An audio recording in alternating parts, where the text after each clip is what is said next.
Shalom, salam sejahtera bagi kita semua. Kembali lagi dalam renungan harian kita. Mari Bapak Ibu kita memuji Tuhan dari Kidung Jemaat nomor 393. Tuhan betapa banyaknya. Tuhan betapa banyaknya berkat yang Kau beri, teristimewa rahmat-Mu dan hidup abadi. Terima kasih ya Tuhanku atas keselamatanku, padaku telah Kau beri hidup bahagia abadi. Amin. Mari Bapak Ibu kita membuka Alkitab kita dari kitab 2 Tawarik pasal yang ke-20 sampai dengan pasal yang ke-21 ayat pertama. Demikianlah firman Tuhan. Keesokan harinya pagi-pagi mereka maju menuju padang gurun Tekoa. Ketika mereka hendak berangkat, berdirilah Yosafat dan berkata, "Dengar hai Yehuda dan penduduk Yerusalem, percayalah kepada Tuhan Allahmu dan kamu akan tetap teguh. Percayalah kepada nabi-nabinya dan kamu akan berhasil."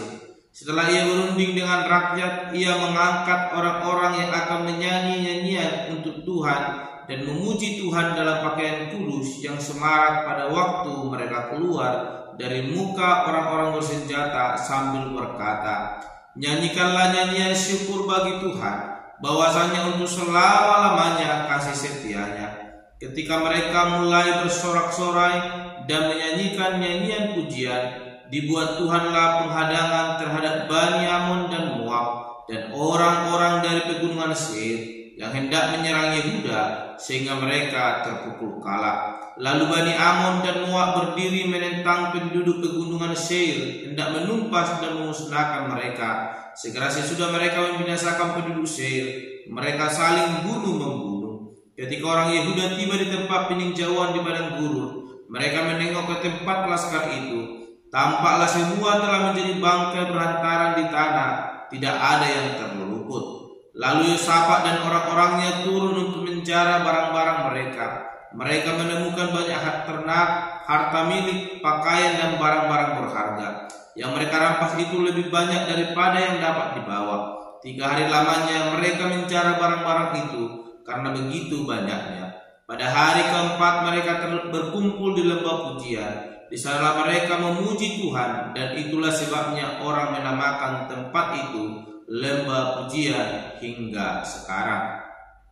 Lalu pulanglah sekalian orang Yehuda dan Yerusalem dengan Yosafat di depan. Mereka kembali ke Yerusalem dengan sukacita, karena Tuhan telah membuat mereka bersukacita karena kekalahan musuh mereka. Mereka masuk ke Yerusalem dengan gambus dan kecapi dan napiri, lalu menuju rumah Tuhan. Ketakutan yang dari Allah menghinggapi semua kerajaan negeri-negeri lain ketika mereka mendengar bahwa Tuhan yang berperang melawan musuh-musuh Israel, dan kerajaan Yosafat amanlah karena Allahnya mengaruniakan keamanan kepadanya di segala penjuru.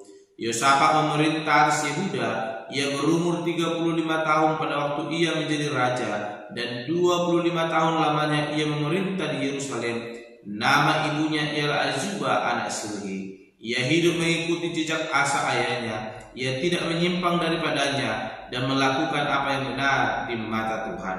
Hanya bukit-bukit pengorbanan tidak dijauhkan.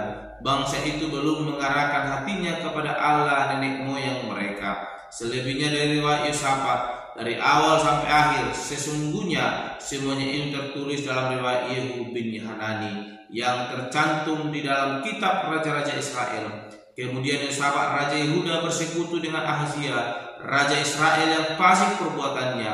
Ia bersekutu dengan Ahazia untuk membuat kapal-kapal yang dapat berlayar ke Tarsis. Kapal-kapal itu dibuat mereka di Ezion Geber. Tetapi Eliezer bin Dodawa dari Maresa bernubuat terhadap Yosafat, katanya, "Karena engkau bersekutu dengan Ahazia, maka Tuhan akan merobohkan pekerjaanmu." Lalu kapal-kapal itu pecah dan tak dapat berlayar ke Tarsis. Kemudian Yosafat mendapat perhentian bersama-sama dengan nenek moyangnya, dan ia dikuburkan di samping nenek moyangnya di kota Daud. Maka Yoram anaknya menjadi raja menggantikan dia. Amin. Bapak Ibu saudara terkasih dalam nama Tuhan Yesus Kristus, kita telah mendengarkan firman Tuhan, dan dalam panjang lebar kita boleh merenungkan bagaimana Yosafat boleh mengalami kekalahan ketika dia meninggalkan Tuhan, dan ketika dia berpengharapan kepada Tuhan, Allah sungguh-sungguh datang menolong dan memberkati Yosafat.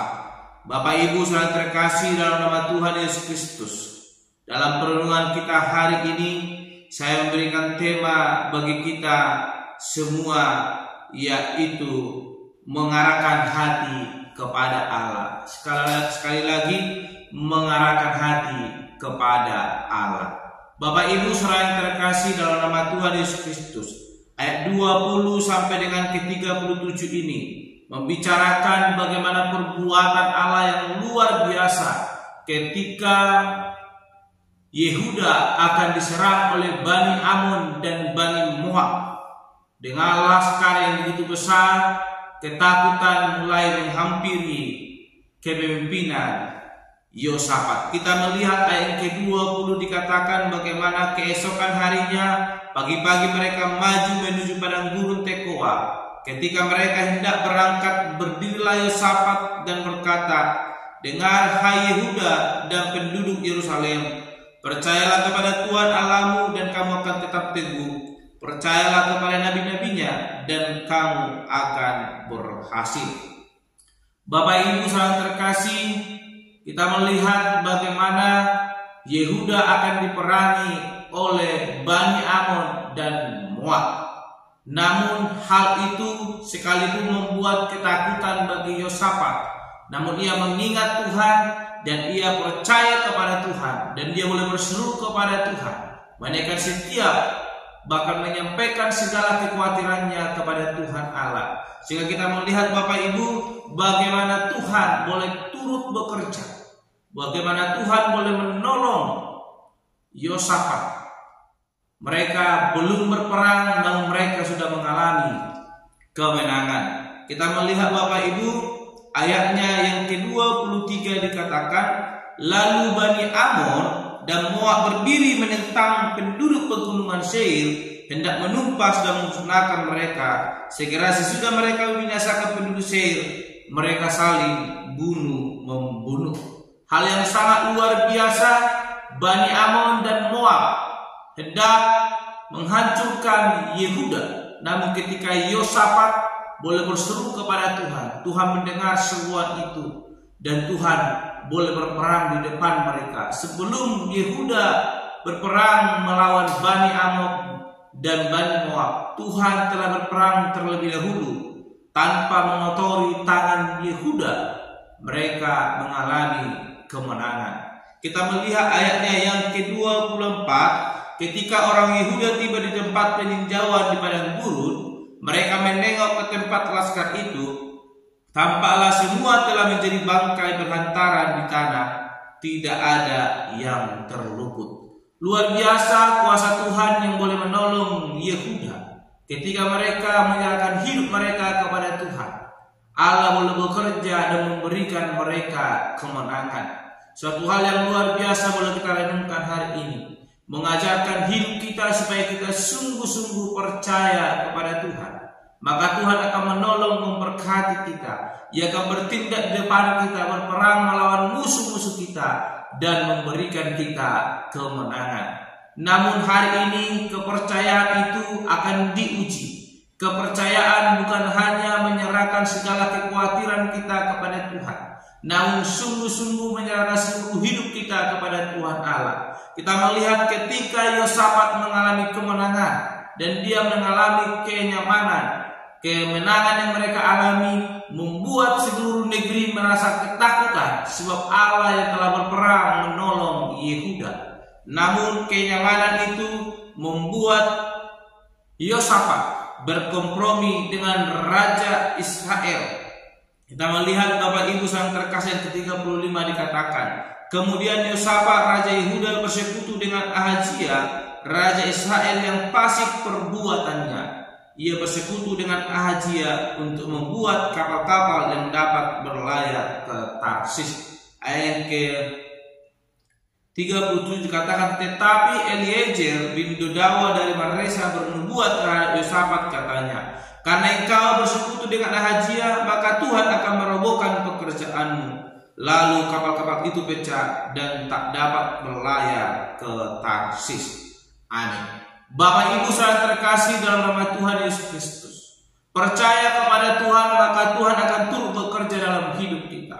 Namun ketika kita hanya percaya dalam kesesakan kita, dan ketika kita merasakan aman dan meninggalkan Tuhan, itu juga Tuhan akan meninggalkan kita. Kita melihat bagaimana kenyamanan yang dimiliki Yosafat, rencananya bersama dengan Ahazia untuk membangun kapal-kapal ke Tarsis, namun Tuhan tidak mengindahkan itu, sebab ia telah bersekutu dengan Ahazia, orang yang tidak mengenal Tuhan, orang yang melupakan Tuhan, orang yang telah meninggalkan Tuhan. Oleh karena itu Bapak Ibu saya terkasih dalam nama Tuhan Yesus Kristus, hari ini firman Tuhan mau mengajarkan kepada kita, kepercayaan kita itu perlu kita uji dengan kita senantiasa terus mengarahkan hati kita hanya kepada Allah. Maka di situ kita akan merasakan berkat kasih karunia Tuhan yang sungguh-sungguh memberkati hidup kita. Dari Yosafat kita belajar bagaimana karya Tuhan bekerja dalam hidupnya ketika dia sungguh percaya kepada Tuhan, namun hatinya belum sungguh-sungguh tertuju kepada Tuhan. Mari Bapak Ibu kita sungguh percaya kepada Tuhan dan menaruh hati kita percaya kepada Allah dengan penuh kesungguhan, maka Allah akan turut bekerja, menolong, memberkati kehidupan kita. Amin. Mari kita berdoa. Bapa surgawi, kami kembali bersyukur untuk renungan hari ini yang mengajarkan kami untuk sungguh-sungguh percaya kepada Tuhan, bahkan mengarahkan hati kami hanya kepada Allah, sehingga Tuhan akan turut bekerja menolong memberkati kami. Terima kasih Bapak untuk pada firman Tuhan yang boleh kami renungkan pada pagi hari ini. Biarlah kiranya lewat firman Tuhan yang boleh kami renungkan, hidup kami semakin diberkati, dan kami sungguh-sungguh percaya dan mengarahkan hati kami hanya kepada Tuhan Allah. Terpuji termulia nama Bapa, di dalam nama Tuhan Yesus Kristus kami berdoa dan mengucap syukur. Haleluya. Amin. Shalom Bapak Ibu, Tuhan Yesus memberkati.